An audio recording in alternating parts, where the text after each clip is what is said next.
everyone. Today, I'm gonna be explaining about discrete time Fourier transform, which is for short DTFT. Okay. Firstly, for a discrete time signal, which is Hn, as you can see, this is the example of Hn, a signal in discrete time, which has this impulse form, okay, and we can express it in impulse. But for DTFT, what happens is you're gonna change it into frequency domain, which is what happens when you do Fourier transform. So to do DTFT, firstly, to ease our there's actually a formula which is already derived.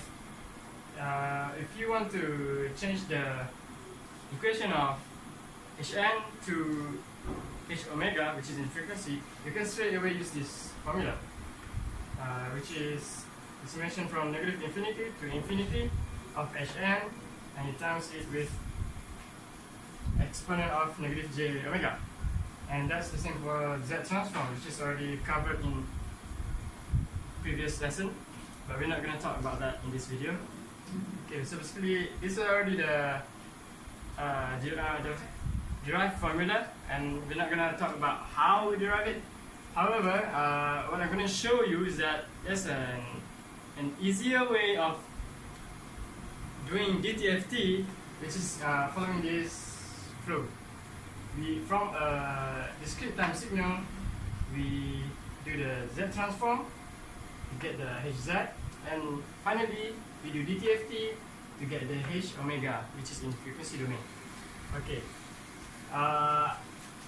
After we get the H omega using this transformation, this is just a general view. My colleagues will explain more on how we're gonna do it.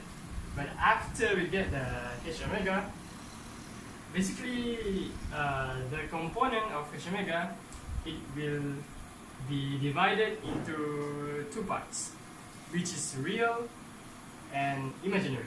Okay, for H omega, the representation of real values is also equivalent to when you have a cosine signal, and the imaginary is for sine signal. And as we all know, cosine signal is even and sine signal is odd, as covered in previous lesson. Okay. How is this useful for us? This is useful when we are trying to find the magnitude and phase. Okay. When this is the function, the function in frequency domain. From this information, we can use to find magnitude, which is the absolute value of H omega. It's just the Pythagoras thingy. You know, when we have a imaginary value and real value, the vector is actually this, right? So this and this will go to create this. This is how we get the formula, the vector. So how to get the magnitude is just the real part squared plus imaginary part squared and square root. And basically we get the magnitude. For phase, however, it uses the same concept of finding phase, which is this angle. So basically this angle is just the tangent of this angle is imaginary over real. So the angle is arctangent of imaginary part over the real part. And this is we already learned for vector representation. However, for DTFT actually the phase is already fixed. Okay, it's never changing. So after somebody else do the research, it is found that this is the phase for even signal, and this is the phase for odd signal, which is already fixed. You can see here phase for even signal, the value is 0 when h omega is more or equal to 0. It's pi when the h omega is less than 0, and it's negative pi when h negative omega is less than 0. For the phase for odd signal, however, it's negative pi over 2 for omega more than 0, and it's pi over 2 for omega less than 0. Basically, if you don't want to calculate manually using this, which is the angle, you can actually just memorize this part, okay, because it's never changing, it's fixed. Remember that. So basically, that's the general view of DTFT, which I'm gonna repeat again to make it that you don't forget.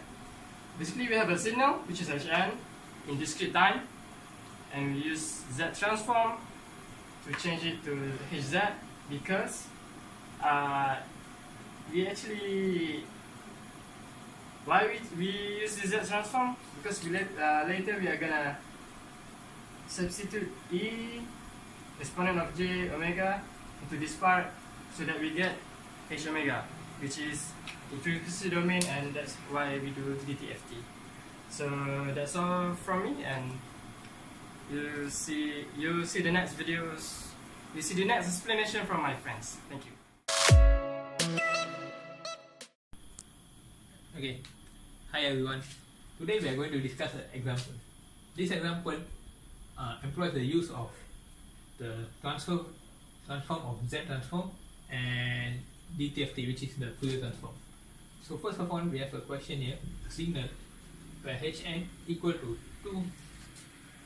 2 delta n plus 2 minus 2 delta n minus 2. If we look at this equation, we might not be able to understand whether it's a odd or even signal. So we draw the signal out. So from the signal, we can see that it has an amplitude of 2 with an advancement of 2 units. So it starts at negative 2 with the value of 2 here, and throughout the negative 1, 0 and 1, the amplitude will be 0, and for the time n equal to 2, we have an amplitude of negative 2. And as we can see, this signal is actually the asymmetrical or an odd signal, because it is not symmetry at the point where n equal to 0. So to proceed, we first, as said earlier by my colleague, we first perform a Z transform on the signal, which happens where we take out the amplitude and we place a Z, and the power of the Z is actually the delay or the advancement of the signal. So for an example, for this example uses the signal 2 delta n plus 2, where the amplitude is 2 and we put a Z there, and the power is actually positive 2, which is in accordance to the advancement. And for this one, we have an amplitude of negative 2, and the power or the exponent is negative 2 due to the delay of negative 2. Next, after this Z transform, we will perform a Fourier transform to get h omega, or also known as Hej omega. So to get the Fourier transform, we just actually substitute Ej omega into the Z. So the result is as follows, where 2Ej power of 2 omega and minus 2Ej negative 2 omega. So we continue in the next part. Action. So welcome back. So as I said earlier, we have to transform from Hz to H omega, and we substituted the Ej omega into Hz, and the result was this. After factorizing, we were able to get this equation, and from this equation we are able to compare with the trigonometric functions, and after comparing we were able to know that it fits into the sine function, and as I said earlier, this signal is an odd signal, or it is an asymmetrical signal. Thus, by using this trigonometry function, we were able to obtain this equation. To get this equation, we just transferred this J2 to the other side, and since we have a power of 2 omega, we just change this value to 2 omega, and this changes respectively. And after substituting J2 sine 2 omega, we were able to obtain H omega or He j omega as J4 sine 2 omega. So we continue with finding the magnitude. For this example, we will be finding the magnitude, the phase, and the magnitude in dB. So what actually differs this example from the other examples that will be presented by my friends is this example uses the signal of an sine, or it is an odd signal or an asymmetrical signal. So for this signal, during finding the magnitude, which is the formula is real square plus imaginary component square. The real part will be 0, as we can see here. There is no real value here, but we only have an imaginary value of J4 sine 2 omega, which goes directly into here.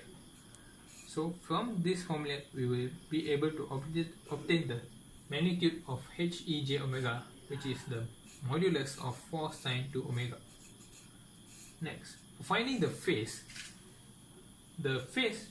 formula is tangent inverse imaginary or real, where our imaginary part will be 4 sine 2 omega and real part will be 0.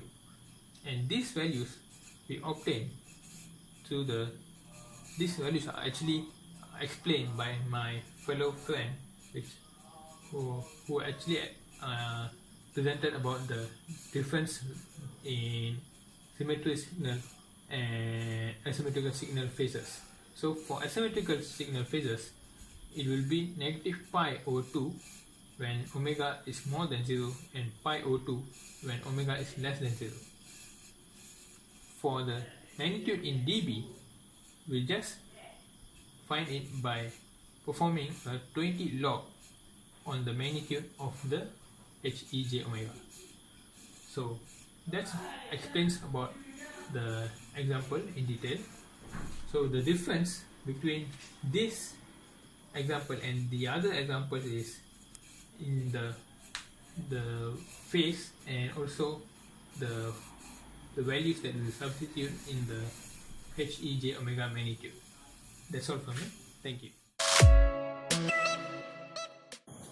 Okay, let's proceed with some example for discrete time Fourier transform. Let's say we have a signal like this. This signal is a discrete time function. If you have this type of signal that represent Hn, you need to obtain Hz, and after Hz, you need to obtain H omega. From H omega, you will obtain the magnitude and also the angle. This question asks for its magnitude and its angle. Okay. To solve this, we need to obtain the equation for Hn. From this graph, we will obtain Hn is equal to this equation, where delta n plus 1 represent this signal, delta n represent this signal, delta n minus 1 represent this signal. From this signal, you need to obtain the Hz. From Hn, you will get Hz is equal to Z plus 1 plus Z minus 1. Okay. After that, you need to obtain H omega. To obtain H omega, you need to substitute Z into, substitute Z with E j omega. And later on, you will get H omega is equal to E j omega plus 1 plus E minus j omega. There's a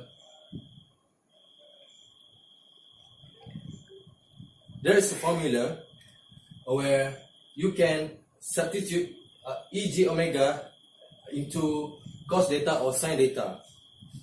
For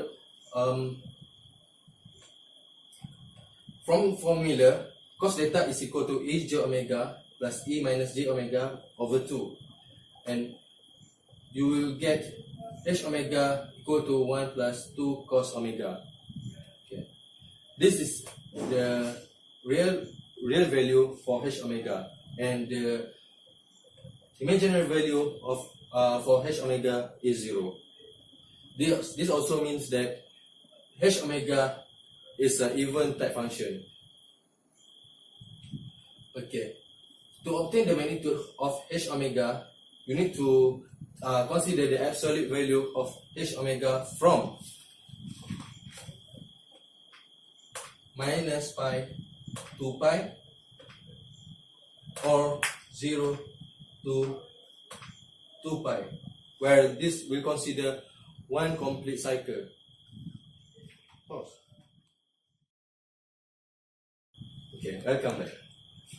Okay, as I said a few minutes ago, to obtain magnitude of H omega and the angle of H omega, you need to obtain the equation for H omega first, where in these questions, H omega is equal to 1 plus 2 cos omega, where it is only consists of real value only and 0 imaginary value.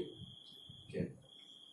To obtain the magnitude, you need to consider the omega from minus pi to pi or 0 to 2 pi, where it represents one complete cycle.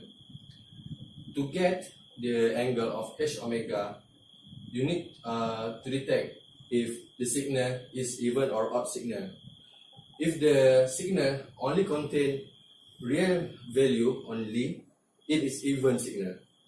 If the signal contains only imaginary value only, it is odd signal. If the signal is even signal, the angle of H omega is fixed to this, where 0 is the angle is 0 if H omega larger than 0, pi if H omega smaller than 0, and minus pi if H minus omega lesser than 0. It is for even signal.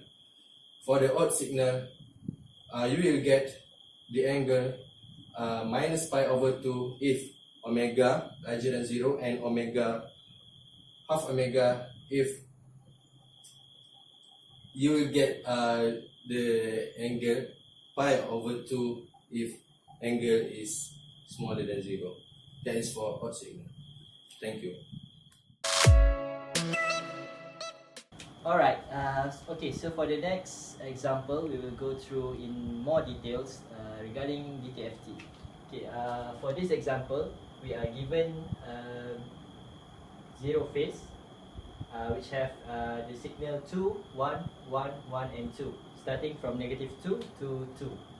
Okay, so first of all, for this system, we find the Hn, which is 2 delta n plus 2 plus delta n plus 1 plus delta n plus delta n minus 1 and plus 2 delta n minus 2. Okay, so from this equation, the Hn equation, we use Z transform to get the Hz, which is 2z squared plus z to the power of 1 plus 1 plus z negative 1 and plus 2 z negative 2. Okay, so from the Hz, we use DTFT as my previous colleague have mentioned before.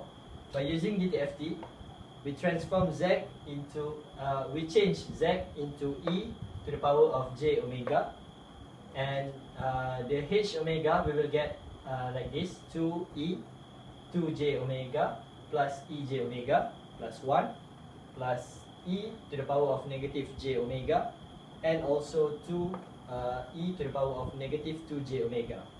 Okay, from this, as we have previously mentioned before, using this formula, which is cos omega is equals to ej omega plus E negative j omega over 2. Okay, by using this, we will get the H omega, which is 4 cos 2 omega plus 2 cos omega and also plus 1. Pause. Okay, as I have mentioned before, after getting h omega, by using this formula, we insert the value of omega from negative pi to pi, and we will get this graph. Okay, and for the magnitude of the h omega, okay, for this system, for this question, the question asks us to make sure that this system is causal. So in order to achieve that, we move the original system by 2, and so the system will change from zero phase to linear phase, and so the magnitude of h omega is negative 2 omega. Thank you.